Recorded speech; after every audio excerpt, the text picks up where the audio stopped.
As pessoas não têm noção que elas podem ser seus piores inimigos. Geralmente, quem é um autossabotador não se vê como uma pessoa que bloqueia os acontecimentos da sua vida, né? Que joga contra. Ele sempre acha que é o outro que joga contra ele.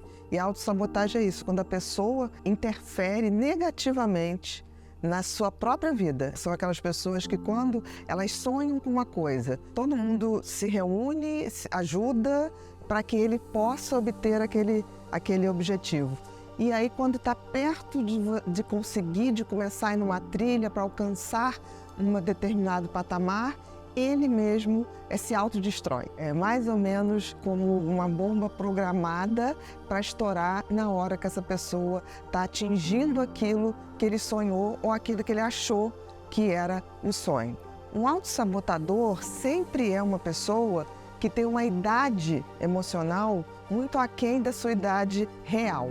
É como se fosse uma pessoa que parou ali o desenvolvimento emocional na infância, na adolescência e que tem profunda dificuldade de admitir a entrada na vida adulta.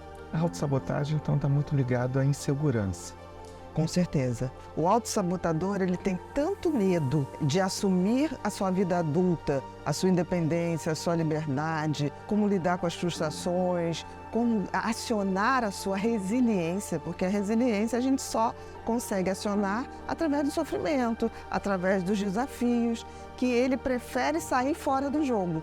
Então, ele arruma uma desculpa que é ínfima, que não justifica, para ele sair dessa trilha do crescimento. Os relacionamentos, então, quando ele está indo bem, ele precisa sair. Eu já escutei muito isso, assim, não, eu preciso terminar. E termina quando está tudo bem. Perdi o interesse. Não perdeu o interesse, é porque a relação está numa fase... Do amadurecimento. Exatamente. Eu tenho uma paciente que fala uma coisa tão bonitinha, que ela fala assim, você sabe o que é o amor? É você e uma pessoa vendo novela de noite, pijaminha e óculos, e não acontecendo nada. Isso é o amor.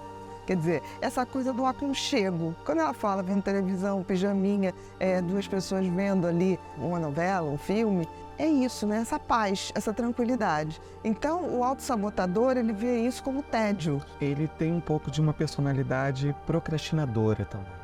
É o medo de arriscar e o medo de assumir responsabilidade. Então, se eu tenho uma tarefa a fazer, na vida adulta, você tem que fazer. Ninguém vai fazer para você. Por exemplo, pagar suas contas, ir a um compromisso profissional ou ir a um compromisso social. Você não tem como mandar representante. Então, ele vai procrastinando aquilo, sempre esperando que alguém faça. E é interessante ver que os autossabotadores atraem pessoas muito maternais, de espírito maternal, seja homem ou mulher, no sentido que está ali para acolher e que acaba sendo muito ruim, porque sobrecarrega essa pessoa, a relação fica como mãe e filho, pai e filho, ou mãe e mãe. O autossabotador é quase um filho que saiu de casa, quer sair de casa, mas ele quer continuar almoçando na casa da mãe, lavando a roupa na casa da mãe, que os pais paguem as suas contas de condomínio, de IPTU. É mais ou menos isso, é a dificuldade de se tornar um adulto, de se tornar uma pessoa inteira. Porque, assim, liberdade tem um preço. O autossabotador, ele não quer pagar o preço do crescimento. Ele tem tanto medo, porque um autossabotador, no fundo, é uma pessoa muito medrosa. Ele tem tanto medo do crescimento que ele prefere desistir no meio do caminho.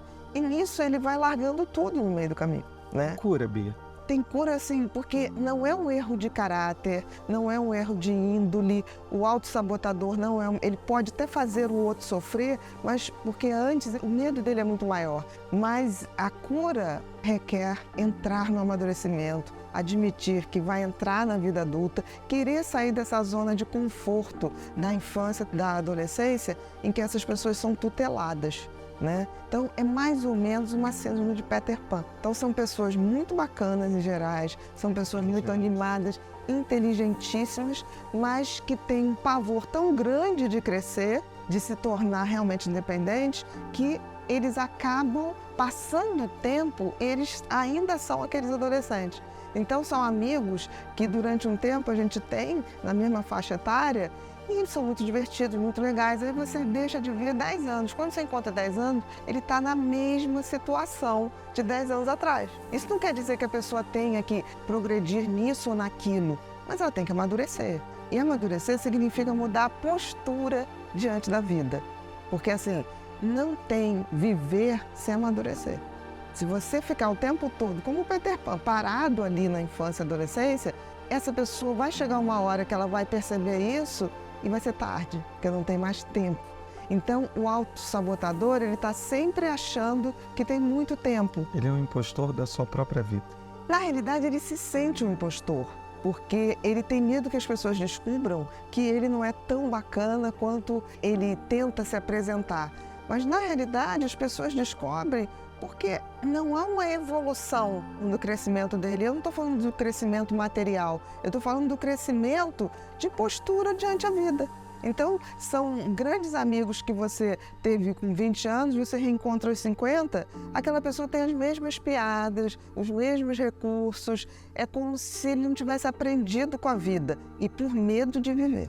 Dentro da literatura, da psiquiatria, do DSM-5, nós podemos colocar a palavra autossabotagem muito ligada ao transtorno de personalidade dependente. Aquela pessoa que está sempre dependente do outro, a insegurança, o medo, uma característica de muita vulnerabilidade. Sim, aí que mostra que, no fundo, a grande ferida do autossabotador é o medo da vida. Então, essas pessoas, em gerais, se atraem ou buscam parceiros e parcerias, tanto profissionais quanto afetivas, principalmente afetivas, de alguém que assuma as responsabilidades por ele.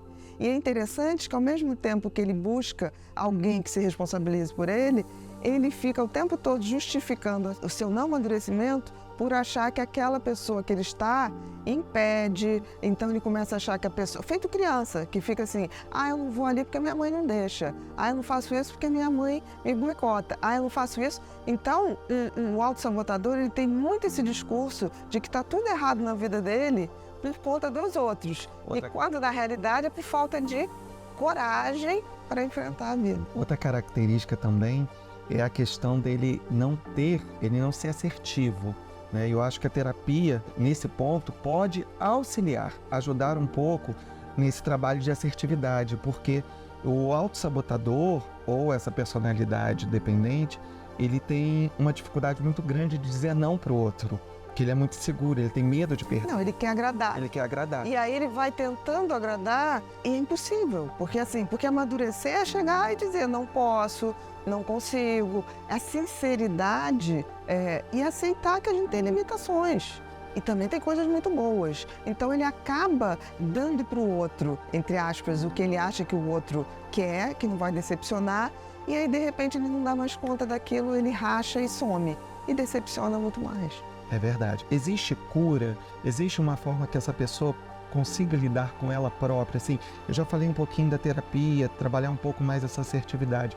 Mas isso tem uma... Claro, porque assim, não é um erro de essência. E se a gente for ver que o autossabotador, no fundo, é uma criança muito medrosa, panicada quase, se a gente fosse ver isso, é enfrentar o medo.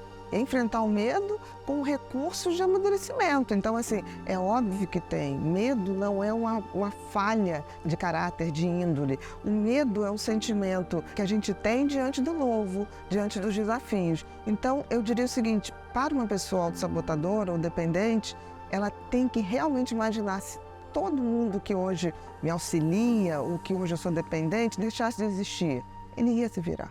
O instinto de sobrevivência do ser humano é maravilhoso.